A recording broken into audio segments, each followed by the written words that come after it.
Hi, I'm Dr. Neil Payne. And I'm Kirk Lyons, and this is part 2 of All Things Confederate for March 15th, 2012. So where were we about the trial then? Well, we were going to mediation, and right. a lot of civil courts now require mediation. Mm-hmm. So that means they go down there and they got an old retired judge, and they try to make you work it out and come up with a resolution so they don't have to try it. And that's fine. So we go down there, and we actually get a very, very nice old retired judge, very sympathetic to Baz, actually apologized for the way he was treated in Congress. Just a judge of the old school. I don't say this to mock him by saying that he would have fit right in on the old Andy Griffith show. He was just one of those old school judges that we just don't make anymore. Old North Carolina judge, very, very fine man. But it was very clear that there was no good faith intent to mediate this or resolve this. The other side made a rather insulting offer, so we gave them a resulting insulting counteroffer.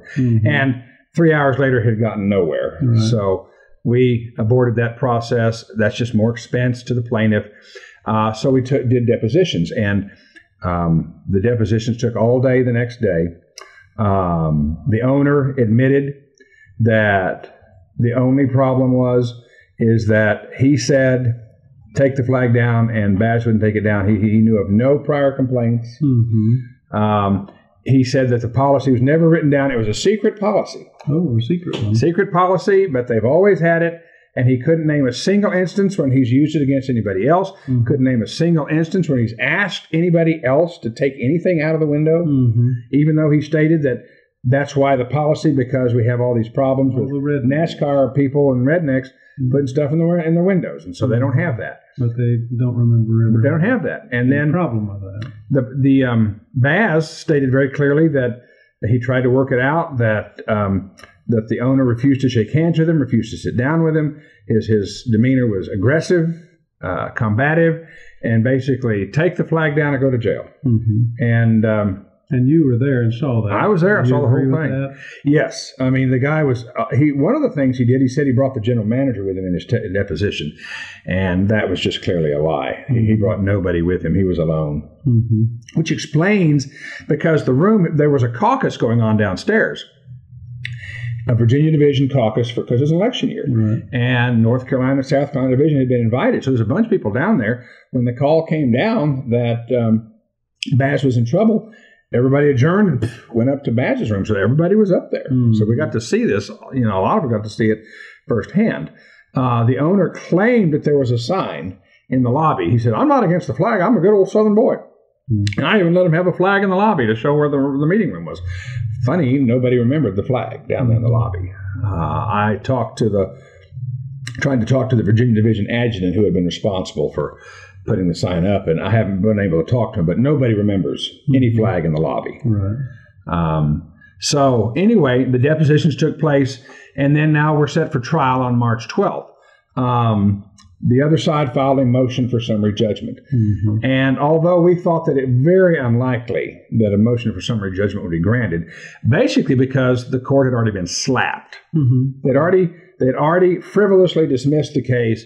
It had gone up to the Court of Appeals. And generally, when something like this happens, the judge is very careful. And out of abundance of caution, just let the jury hear it. Well, it doesn't look good for him to have his cases overturned. But unfortunately, North Carolina has a circuit system. So it's judge roulette. You don't know who you're going to get.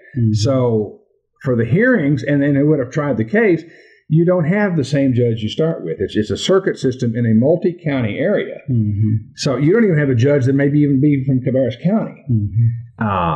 So anyway, you get the luck of the draw. So we got Judge Kevin Bridges. I understand he has some reputation in the state. Well, one of the attorneys said he is a bad and terrible judge with no knowledge of the law. I mean, that's just what somebody else said. I'm not saying that.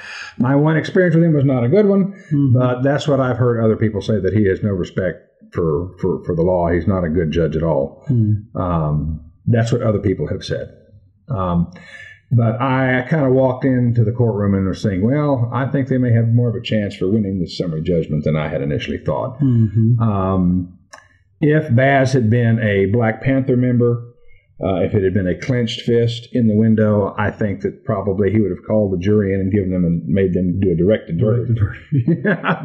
So anyway, we had to wait all morning. We had worked all weekend to get ready. We had to line up witnesses. We had to interview them. We had to get our exhibits together.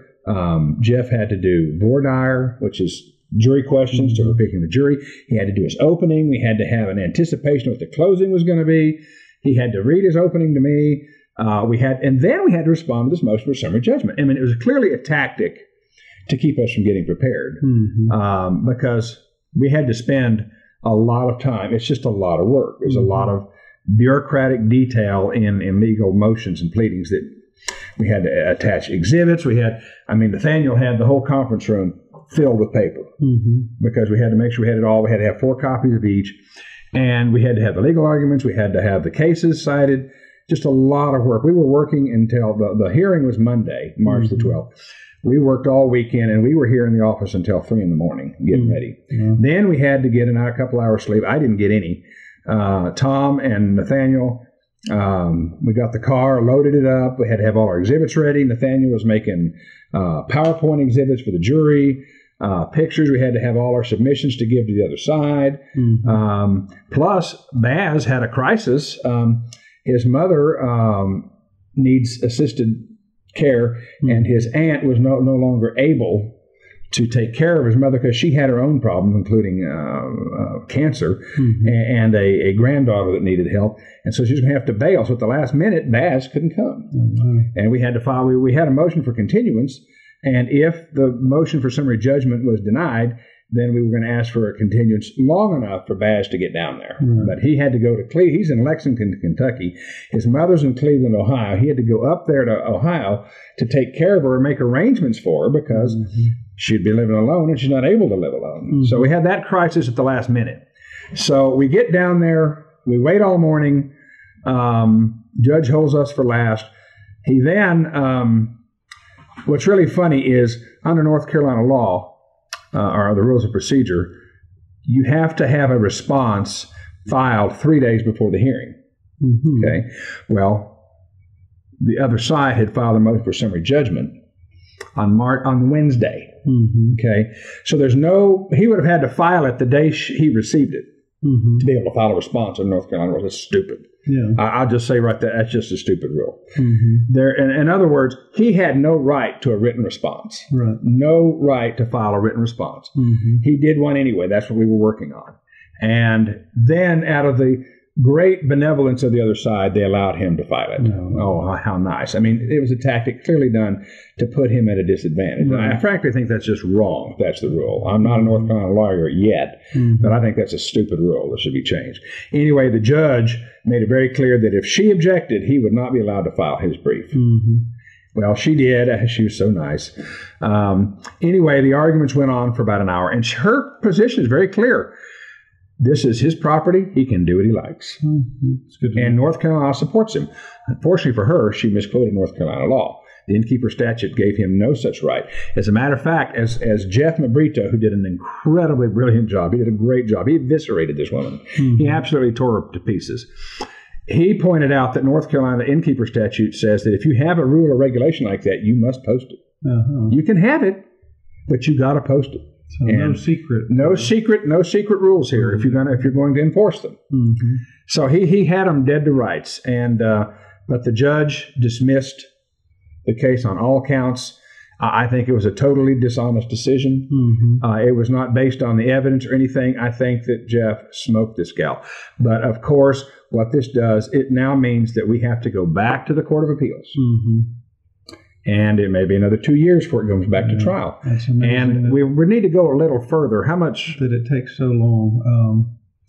But I was just going to say that if these things take money, the time that our staff spent and the weekend that was lost preparing for this case, but it takes a lot of money to get justice in this system. And so if you support this kind of thing, and if you want to see justice for Southerners, where you can peacefully enjoy being at a hotel without being put in jail, then you really need to think about supporting the Southern Legal Resource Center. Get your checkbook out, write us a check, the most generous check you can, to help support these kinds of things, because if we're going to appeal this, we're going to need funds to appeal it, and we need your help. So we thank you for watching, and look forward to see you again next week. And stay with us, because it's not over. We need you to stay with us on this case. Become a member. But Baz Childress has a lot more fighting to do. This is an opportunity for us. And remember the Lyons Law School rule on how we get justice. Number one, pull it out, do the O.J. Simpson method. $10 to $20 million out of your back pocket, you can buy all the justice you want. Number two, have influential friends at your local, state, and federal government or judiciary. We don't have that option. Number three, have 100,000 of your closest personal friends go to the courthouse with you at every court hearing. There was nobody there for Baz. That courtroom was empty. So we need to stay with Baz if this is important. I hope you're mad. I hope you're upset that this is the way he was treated and this is the justice that he got. Contrary to the law, contrary to decency, contrary to common sense.